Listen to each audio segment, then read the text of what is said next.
जैसे ही नंदा सुनंदा ने जाके बताई, बोले बाबा तुम्हारे लाला भयो है, इतने ब्राह्मणन की सेवा, ब्रजवासीन की सेवा सो आपके घर नीलमणि जैसो लाला भयो है।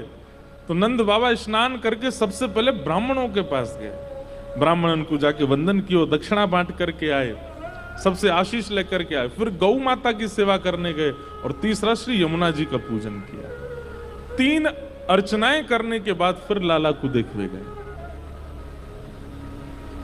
ऐसे नंद बाबा, और लाला को मुख देखते ही नंद बाबा ऐसे आनंद में आए, ऐसे आनंद में आए कि अटारी पर चढ़ करके जो सामने आयो है वही को अपनी सामग्री लुटान लगे।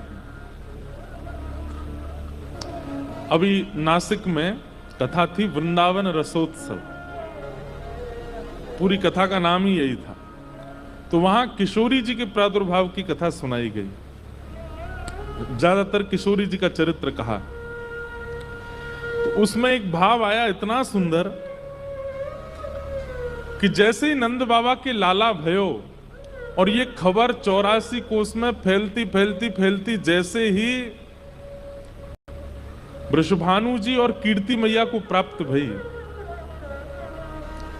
तो देखो हमारे ब्रज में 2 मत हैं। एक मत तो कहता है कि किशोरी जी ठाकुर जी से बड़ी हैं, और दूसरा मत कहता है कि किशोरी जी ठाकुर जी से छोटी हैं। गौड़िया वैष्णव संप्रदाय में किशोरी जी को छोटा माना जाता है, वहां पे ऐसा भाव है कि लाडली जी को जन्म बाद में भयो। लेकिन हमारे ब्रज के कई मत ऐसे हैं, वहां पे ऐसा भाव है कि किशोरी जी ठाकुर जी से 1 साल पहले आई हैं, और 1 साल नहीं 11 महीना पहले। लाल जी को जब जन्मोत्सव भयो तब किशोरी जी 11 महीना की हैं। तो ऐसे ये 2 मत हैं। अब हमको उसमें विवाद में नहीं पड़ना है, सबके मत अपने अपनी जगह उचित हैं। और रही बात, आपको ये भी मन में आ सकता है फिर ये 2 मत हुए क्यों, एक ही होना चाहिए, इतना कंफ्यूजन क्यों? कंफ्यूजन नहीं है।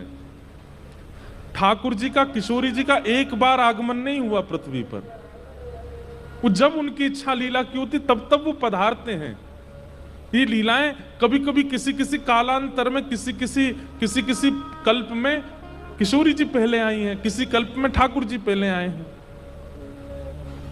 तो इस भाव से दोनों मत उचित हैं, इनमें कोई भेद नहीं है।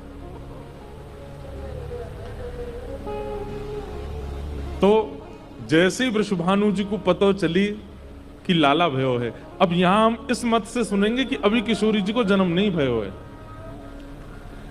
लेकिन नंद बाबा और वृषभानु जी दोनों इतने खास सखा हैं एक दूसरे के, इनने बचपन से ही, जब से सखा बने तब से ही मन बना लियो कि हम में ते जाकी लाली भई और जाको लाला भयो, तो दोनों उनको ब्याह कर देंगे। अभी तो मित्र हैं, फिर हम समधी है जाएंगे। जैसे ही सुनी कि नंद भवन में लाला भयो है, वृषभानु जी के नेत्र सजल हो गए, प्रेम में भर गए श्री वृषभानु जी। अब भैया सब जगह ते तो लाला के काजे टोपी कुर्ता आ रहे हैं, लाला के काजे खिलौना आ रहे हैं, लाला के काजे माखन मिश्री आ रही है, लाला के काजे बहु बहु व्यंजन आ रहे हैं। पर कीर्ति मैया और वृषभानु जी क्या लेकर के आए?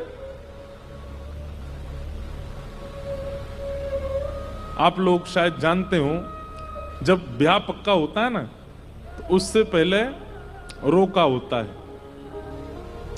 और रोका तो आजकल बोलने लगे, लेकिन उसका वास्तविक अर्थ जो शब्द है उसका मतलब टीका होता है। टीका हो गया मतलब ब्याह से पहले ही 6-7 महीना पहले लड़का को टीका कर देते हैं। बोले अब तुम भैया हमारी लाली ही ब्याहेगी आपको, और उसमें बहुत सारी सामग्री देते हैं, गले के हार पहनाते हैं, अंगूठी पहना देते हैं।